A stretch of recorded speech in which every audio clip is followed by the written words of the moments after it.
अस्सलाम वालेकुम। अब हम देखेंगे second year physics chapter number 12 का 10th लेक्चर स्टडी करने लगे हैं, जिसमें हम क्या पढ़ेंगे, एप्लीकेशन ऑफ गाउस लॉ की सेकंड एप्लीकेशन पढ़ेंगे कि गाउस लॉ की और कहाँ यूज़ होता है। पहले हमने पढ़ा कि होलो चार्ज सफ़ेयर की इलेक्ट्रिक इंटेंसिटी मालूम की। अब हम क्या करेंगे कि इनफाइनाइट शीट ऑफ चार्ज की वजह से किसी पॉइंट के ऊपर इलेक्ट्रिक इंटेंसिटी मालूम करेंगे। ठीक है, तो अब ज़रा देखते हैं वो कैसे करेंगे।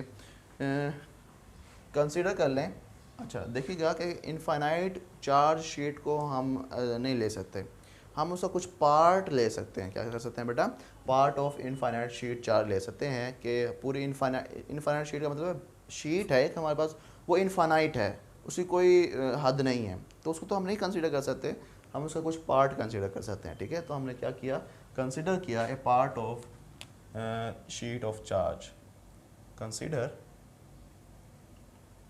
a part of sheet of charge। ठीक है, तो उस जो कि पॉजिटिव चार्ज है बेटा, क्या है चार्ज, उसके ऊपर कौन सा है बेटा, पॉजिटिव चार्ज है, लेट्स सपोज। ठीक है, तो अब ज़रा देखो कि हमने किसी पॉइंट P के ऊपर, किसी पॉइंट P के ऊपर हमने क्या करना है बेटा, एक इलेक्ट्रिक इंटेंसिटी मालूम करनी। क्या मालूम करनी है, इलेक्ट्रिक इंटेंसिटी। तो लेट्स सपोज पॉइंट P इसके पीछे है बेटा, बैक साइड पे है। मैं आपको बताता हूँ कि ये हमारे पास एक सरफेस है, इनफाइनाइट शीट ऑफ चार्ज है। ठीक है, तो इसके बैक या इस पॉइंट के ऊपर, किसी पॉइंट के ऊपर या इसके बैक साइड पे यहाँ पे कोई पॉइंट है जिसके ऊपर हमने क्या करना है, इस शीट की वजह से इंटेंसिटी मालूम करनी है।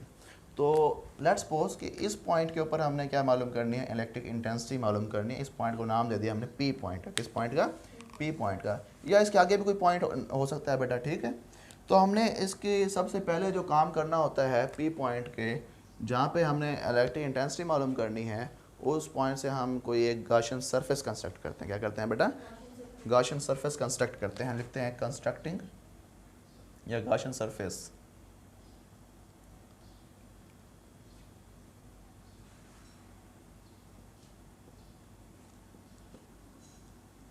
Gaussian surface. अब हम इसके गॉसियन सरफेस कंस्ट्रक्ट करेंगे, constructing A Gaussian surface of cylindrical shape of, हमने कहा था ना कि हम अपनी मर्जी की शेप की सरफेस कंस्ट्रक्ट कर सकते हैं। पिछले टॉपिक में हमने क्या किया था, एक सर्कुलर यानी स्फेरिकल शेप की वो किया था हमने, गॉसियन सरफेस को कंस्ट्रक्ट किया था। अब हम एक सिलेंड्रिकल शेप की गॉसियन सरफेस को कंस्ट्रक्ट करेंगे। किस शेप की बेटा, सिलेंड्रिकल शेप की। तो हम लिखेंगे कंस्ट्रक्टिंग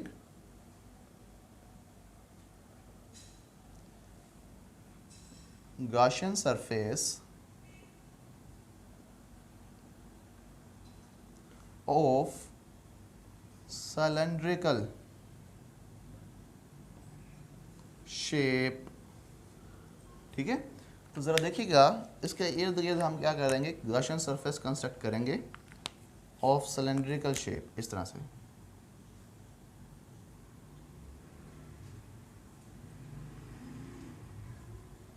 इस तरह से। ठीक है, तो अब क्योंकि ये जो शीट है, इसकी जो इलेक्ट्रिक फील्ड लाइंस होगी, इलेक्ट्रिक इंटेंसिटी होगी, वो इससे दूर जाएगी, वो इसे अवे मूव करेगी बेटा, कुछ इस डायरेक्शन में। ज़रा देखिएगा, यहाँ से बाहर एमिट होगी। ठीक है, और इसका जो वेक्टर एरिया है वो नॉर्मल टू द सरफेस होता है। वो क्या होता है, उसकी डायरेक्शन भी यही है, तो दोनों की डायरेक्शन क्या है, सेम है। इसी तरह इस एंड के ऊपर बात करें तो इसके ऊपर भी इलेक्ट्रिक इंटेंसिटी की डायरेक्शन ये होगी और वेक्टर एरिया की डायरेक्शन भी यही होगी, सेम डायरेक्शन होगी बेटा। बात समझ आ गई। अब ज़रा देखो इसके कितने एंड्स हो गए, ट्यूब के 2 एंड हो गए, सिलेंड्रिकल शेप के कितने एंड हो गए बेटा, 2 एंड, एक लेफ्ट और एक राइट। ठीक है, इधर से जो फ्लक्स फ्लो करेगा उसको हम क्या देते हैं φ1, और इधर से जो फ्लक्स फ्लो करेगा वो क्या होगा, φ2। बात समझ आ गई। अच्छा, अब ज़रा देखना इसकी एक सरफेस और भी है, इसकी एक सरफेस और भी है। अगर हम इस ट्यूब को कंसीडर कर लें तो कहते हैं कि एक सिलेंड्रिकल शेप इस तरह की है ये ट्यूब। ठीक है, इस तरह की ये हमने ट्यूब बनाई है सिलेंड्रिकल शेप की, यह गॉसियन सरफेस है। इसके कितने एंड्स हैं, एक तो ये एंड है और दूसरा ये वाला एंड है। ठीक है, ये 2 एंड्स हैं। और एक तीसरी सरफेस है ये वाली जो इसकी कर्व्ड सरफेस है, ठीक है। ये कर्व्ड सरफेस है, इसका जो वेक्टर एरिया है वो इसके परपेंडिकुलर होगा, इस सरफेस से क्या होगा बेटा, और इसके इलेक्ट्रिक फील्ड लाइंस क्या होंगी, इस डायरेक्शन में फ्लो करेंगी या इस डायरेक्शन में फ्लो करेंगी। दोनों में एंगल कितने डिग्री का बेटा, 90 डिग्री का। बात समझ आ गई, ये बात समझ आई आप लोगों को। तो आप ज़रा देखिएगा कि इधर से इलेक्ट्रिक फील्ड लाइन इस तरह से हैं, फ्लो करें, और वेक्टर एरिया की डायरेक्शन भी यही है, दोनों पैरेलल हैं।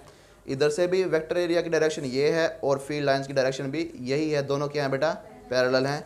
लेकिन इस कंडीशन में बेटा दोनों क्या हैं, परपेंडिकुलर हैं। समझ आ गई।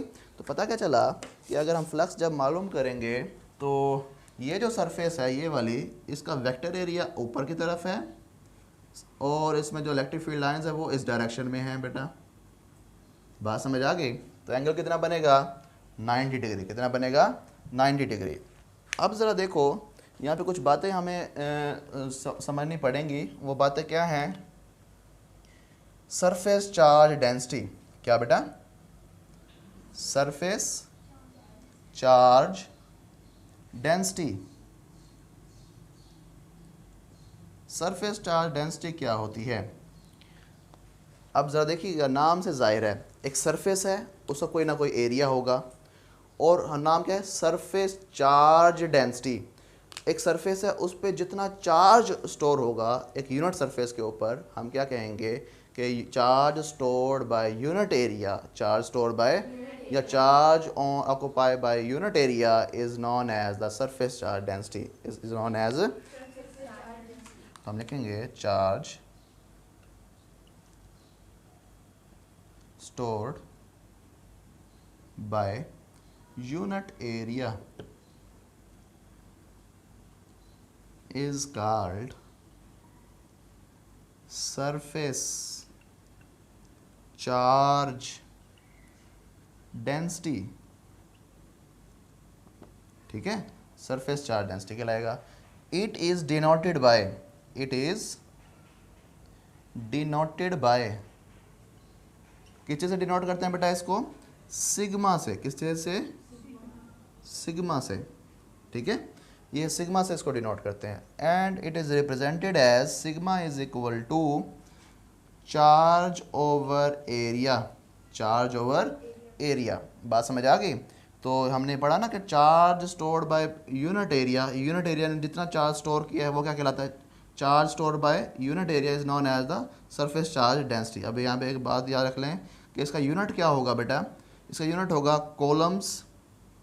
चार्ज का यूनिट क्या है, एरिया का यूनिट क्या होता है, मीटर स्क्वायर। तो कॉलम पर मीटर स्क्वायर, इसको सेंटीमीटर पर स्क्वायर नहीं पढ़ लेना, ये क्या है बेटा, कॉलम पर मीटर स्क्वायर। ठीक है, तो ये इनके दरमियान गैप आएगा बेटा, क्या आएगा, गैप आएगा। सी और एम के दरमियान सेंटीमीटर में इकट्ठा लिखते होते हैं, ठीक है, तो वो थोड़ा डिफरेंस है।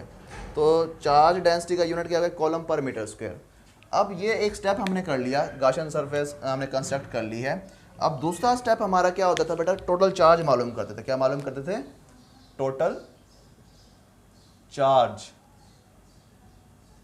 अब टोटल चार्ज की बात करें तो क्या हम अब ये चार्ज काउंट करेंगे, ये जो इतना सारा चार्ज हमने इसके ऊपर रखा है तो हम उसको काउंट कर तो नहीं कर सकते हम। तो हम यहाँ से उसका फार्मूला ड्राइव करेंगे। क्या करेंगे बेटा, इस चार्ज डेंसिटी के फार्मूले से चार्ज का क्या करेंगे, फार्मूला ड्राइव करेंगे। हम क्या करेंगे, charge is equal to, charge is equal to, इस ए को इधर जाके क्या कर देंगे, मल्टीप्लाई, तो sigma A, charge is equal to sigma A. तो ये हमारे पास क्या आ जाएगा बेटा, टोटल चार्ज आ जाएगा जो कि बॉडी ने कवर किया हुआ है, स्टोर किया हुआ है बेटा। ठीक है, अब जो थर्ड स्टेप है उसमें क्या करते थे हम, टोटल इलेक्ट्रिक फ्लक्स मालूम करते थे। क्या करते थे, टोटल इलेक्ट्रिक फ्लक्स मालूम करते थे। Total electric flux, total electric flux मालूम करेंगे थर्ड पार्ट में। अब ज़रा देखो हमने क्या किया, इसके कुछ हिस्से बनाए थे हमने कहा था 3 सरफेसेस हैं ऐसे। कितने सरफेस हैं बेटा, तो इसके फ्लक्स भी कितने होंगे, 3। तो phi, total electric flux phi से रिप्रेजेंट करते हैं, तो phi 1 plus phi 2 plus phi 3। तो ये 3 फ्लक्स होंगे बेटा। बात समझ आ गई। तो इनको हमने क्या करना है, यूज़ करना है और सॉल्व करना है और टोटल फ्लक्स मालूम करना है। ठीक, तो ज़रा देखिए कैसे करेंगे। इसको कहते हैं इक्वेशन नंबर 1। तो फाई क्या है बेटा, फाई 1 क्या है, ये बन जाएगा क्या, phi one is equal to E dot A, E dot A, फिर ये फाई टू भी E dot A, phi three भी ई डॉट ए, ठीक है।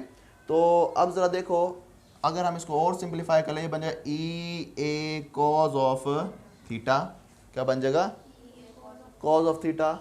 अब ये फाई वन है, ये फाई, और इस फार्मूले के जरिए हम क्या निकालेंगे, फाई थ्री। तो ज़रा देखिएगा, फाई इज इक्वल टू, इसमें वैल्यू पुट करने लगे हैं, ई A cos of theta. Theta की वैल्यू फाई वन में कितनी है बेटा, 0 डिग्री, कितने हैं, क्योंकि ई और ए पैरेलल हैं एक दूसरे के, 0 डिग्री, प्लस फाई टू में भी क्या है बेटा, दोनों पैरेलल हैं, तो E A cos of 0 degree, plus E three में दोनों के दरमियान एंगल कितना है बेटा, 90 डिग्री। तो फिर हम क्या करेंगे कि ये बन जाएगा ई ए कॉज ऑफ 90 डिग्री, बात समझ आ गई। तो ये कॉज ऑफ 90 डिग्री क्या बन जाएगा बेटा, 0, क्या बन जाएगा, 0। बाकी क्या बच जाएगा, phi is equal to E A plus E A, समझ आ गई। ये बन जाएगा phi is equal to 2 E A, बात समझ आ गई। ये हमारे पास टोटल फ्लक्स आ गया, क्या आ गया बेटा, टोटल इलेक्ट्रिक फ्लक्स आ गया, ठीक। अब जो लास्ट स्टेप होता है वो हम अप्लाई करेंगे, वो क्या है बेटा, अप्लाई द गाउस लॉ। क्या करेंगे बेटा, अप्लाई द गाउस लॉ।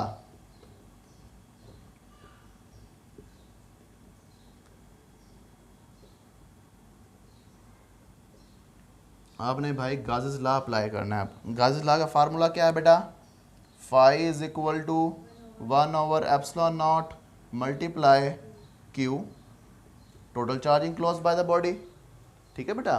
तो अब ज़रा देखो कि ये फार्मूला भी किसका है, फ्लक्स का, और ये वाला फार्मूला भी किसका है। तो अगर हम 1 और 2 को कंपेयर कर लें, 1 और 2 को क्या कर लें, कंपेयर, तो क्या बन जाएगा, 2e a is equal to q over epsilon naught, q over, अब q की वैल्यू क्या है, ये जो q लिखा है इधर से पता चलेगा बेटा, टोटल चार्ज की वैल्यू हमने पहले मालूम की हुई है। तो ये क्या बन जाएगा, 2e a is equal to sigma a over epsilon naught, sigma a over, ये a इस a से क्या हो जाएगा, कैंसल, ठीक है। तो ये बन जाएगा क्या, E is equal to sigma over epsilon naught, ये 2 तो जा क्या हो जाएगा, डिवाइड, क्या बन जाएगा, सिग्मा ओवर 2 एप्सिलॉन नॉट, बेटा बात समझ आ गई। तो ये हमारे पास क्या आ गया, इलेक्ट्रिक फील्ड इंटेंसिटी की क्या आ गई बेटा, वैल्यू आ गई। अब ज़रा देखो यहाँ से पता क्या चल रहा है, कि इधर से पता चल रहा है कि आपकी जो इलेक्ट्रिक फील्ड इंटेंसिटी है, यहाँ मैं लिख देता हूँ, इलेक्ट्रिक फील्ड इंटेंसिटी जो है वो डायरेक्टली प्रोपोर्शनल है, वो क्या है बेटा, सरफेस चार्ज डेंसिटी के। जितना सरफेस चार्ज डेंसिटी होगा किसी पॉइंट, किसी शीट का, उसकी उतनी ही इलेक्ट्रिक फील्ड इंटेंसिटी होगी at a certain point, at a, फ़र्ज़ कर ले हम इसमें से ये चार्ज ख़त्म कर देते हैं, इसकी सरफेस चार्ज डेंसिटी क्या होगी, रिड्यूस, क्या हो गई बेटा। तो इसकी इस पॉइंट P के ऊपर इलेक्ट्रिक फील्ड इंटेंसिटी भी क्या हो जाएगी, कम हो जाएगी। हम और चार्ज कम कर देते हैं तो उसकी और ज़्यादा इलेक्ट्रिक फील्ड इंटेंसिटी कम होगी बेटा। हम इसका चार्ज बढ़ा देते हैं, डेंसिटी से क्या करते हैं बेटा, बढ़ा देते हैं, तो इसकी फिर इलेक्ट्रिक फील्ड इंटेंसिटी क्या हो जाएगी, और ज़्यादा हो जाएगी, पहले से ज़्यादा स्ट्रॉन्ग, बेटा बात समझ आ गई। तो यहाँ से हमें क्या पता चल गया कि ये इलेक्ट्रिक फील्ड इंटेंसिटी जो है एट सर्टेन पॉइंट वो इसके बराबर होती है, उसकी मैग्नीट्यूड, ये कौन सी फॉर्म बेटा, मैग्नीट्यूड फॉर्म है। अच्छा, अगर हम इसकी वेक्टर फॉर्म मालूम करना चाहें तो वेक्टर फॉर्म के लिए क्या करेंगे, वो होगा बेटा E is equal to, magnitude के साथ हम क्या लिख देंगे बेटा, उसकी डायरेक्शन लगा देंगे, sigma over 2 epsilon not r unit vector, क्या बन जाएगा बेटा। अब ये क्या है, उसकी मैग्नीट्यूड, और साथ में क्या लग गई है, उसके डायरेक्शन, तो ये क्या बन जाएगा, वेक्टर, बेटा बात समझ आ गई। तो ये है उसकी वेक्टर फॉर्म।